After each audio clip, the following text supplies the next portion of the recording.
रवि अपने माँ बाप को छोड़कर शहर आता है पढ़ाई करने के लिए। उसके पास किराए की रूम के लिए पैसे नहीं थे, तो शहर में वो अपने दोस्त के साथ रूम में रहता है। रवि के पिताजी बहुत गरीब थे। वे मजदूरी करके रवि को पढ़ाई के लिए पैसे भिजवा पाते थे। पिताजी के पैसों से इतने बड़े शहर में मेरा गुजारा नहीं हो पाएगा।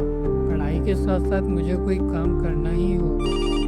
अचानक रवि के पिताजी की कॉल आती है और रवि को पता चलता है कि उसके पिताजी बहुत बीमार है। इस वजह से वह इस बार पैसे नहीं भिजवा पाएंगे। हे भगवान, ये क्या हो गया?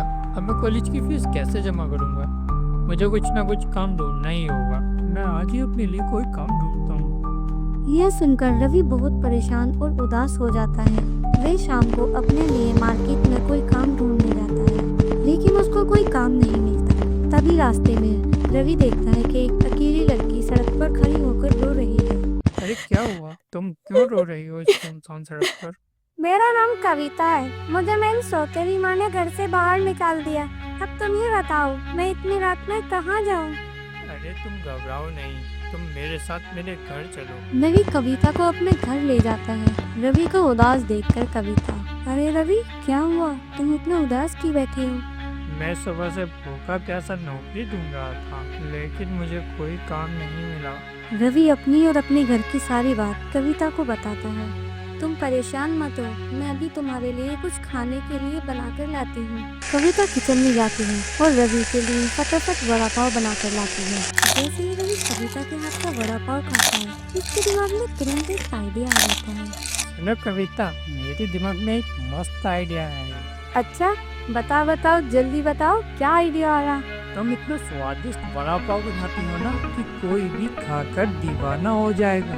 और यहाँ दूर दूर तक कोई वड़ा पाव नहीं बेचता सिवाय उस लाला के। और लाला इतना महंगा वड़ा पाव बेचता है ना कि तुम कुछ पूछो ही मत। अगर हम वड़ा पाव बेचने स्टार्ट कर दें तो हमारी सारी परेशानियाँ दूर हो जाएंगी। अगले दिन बाजार जाकर दोनों वड़ा पाव का सामान ले आते हैं और बाजार में अपना ठेला लगा लेते हैं। आइए आइए, स्वादिष्ट वड़ा पाव खाइए, सिर्फ 20 रुपये में स्वादिष्ट वड़ा पाव खाइए, वो भी हमारी स्पेशल चटनी के साथ। लोग 20 रुपए का नाम सुनकर हैरान ही रह जाते हैं और वड़ा पाव खाने के लिए कविता और रवि के ठेले पर आ जाते हैं। कुछ ही देर में रवि और कविता के ठेले पर बहुत भीड़ हो जाती है और उनके सारे वड़ा पाव बिक जाते हैं। अरे वाह रवि, ये तो कमाल हो गया, हमारे सारे वड़ा पाव बिक गए। हाँ कविता, मैंने तो सोचा भी नहीं था हमारे वड़ा पाव इतनी जल्दी बिक जाएंगे। दोनों घर आकर अपने पहले ही दिन की कमाई देखकर बहुत खुश होते हैं और रवि भी अपने कॉलेज की फीस भर देता है। अगले दिन ये दोनों अपना ठेला फिर से उसी बाजार में लगा लेते हैं। रवि और कविता के ठेले को देखकर वहाँ फिर से लोगों की भीड़ इकट्ठा हो जाती है। अरे बेटा, मुझे जल्दी से 10 वड़ा पाव बना कर दे दो, मेरे घर मेहमान आए हुए हैं। धीरे धीरे रवि और कविता का ठेला बहुत अच्छे से चलने लग जाता है। वहीं लाला की दुकान पर लोगों का आना जाना एकदम से जैसे बंद ही हो जाता है। इस सब को देखकर लाला बहुत ही गुस्सैल और चिड़चिड़ा हो जाता है। इस रवि और कविता की वजह से तो मेरा सारा धंधा चौपट ही हो गया है। मेरी तो कुछ समझ नहीं आ रहा, करूँ तो क्या करूँ। मुझे इस कविता का कुछ ना कुछ तो करना ही पड़ेगा। एक दिन रवि जब अपने घर वालों से मिलने गाँव जाता है, तब कविता को अकेले ही ठेला लगाना पड़ता है। कविता को अकेले देखकर लाला, अरे वाह, क्या सुनहरा मौका है, रवि भी यहाँ नहीं है, क्यों ना इस कविता को ही अपने रास्ते से हटा दूं।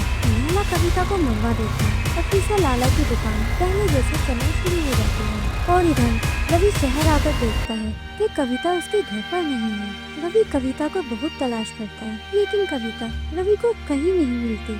अब वो उदास होकर सोचता है, अब मैं ठेला कैसे लगाऊंगा और कॉलेज की फीस भी कैसे जमा करूंगा। अब मैं ठेला कैसे लगाऊंगा और कॉलेज की अल्लाह में कैसे जिंदगी। एक चुड़ैल आ जाती है। रवि चुड़ैल को देखकर बहुत डर जाता है। डरो मत, मैं कविता हूँ, तुम्हारी दोस्त। मुझे पता है तुम बहुत गरीब हो और तुम्हारे पिताजी का भी काम नहीं चल रहा। उनको तुमसे ही सारी उम्मीदें हैं। तुम परेशान मत हो, मैं तुम्हारी सारी परेशानियाँ दूर कर दूंगी। अगले दिन रवि अपने कॉलेज चला जाता है। कॉलेज से जब वापस आता है तो देखता है कि कविता रवि के ठेले के लिए वड़ा पाव बना रही है। ये सब देखकर रवि बहुत खुश हो जाता है। बस फिर रवि अपना ठेला लेकर मार्केट चला जाता है वड़ा पाव बेचने के लिए।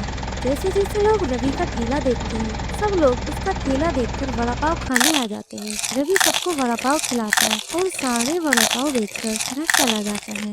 रवि कुछ पैसे अपने घर भिजवा देता है और कुछ पैसों से अपनी पढ़ाई पूरी कर लेता है। पढ़ाई पूरी करने के बाद रवि की विदेश में नौकरी लग जाती है। रवि, अब तुम्हारी नौकरी भी लग गई, अब तुम यहाँ ठीक से रहोगे।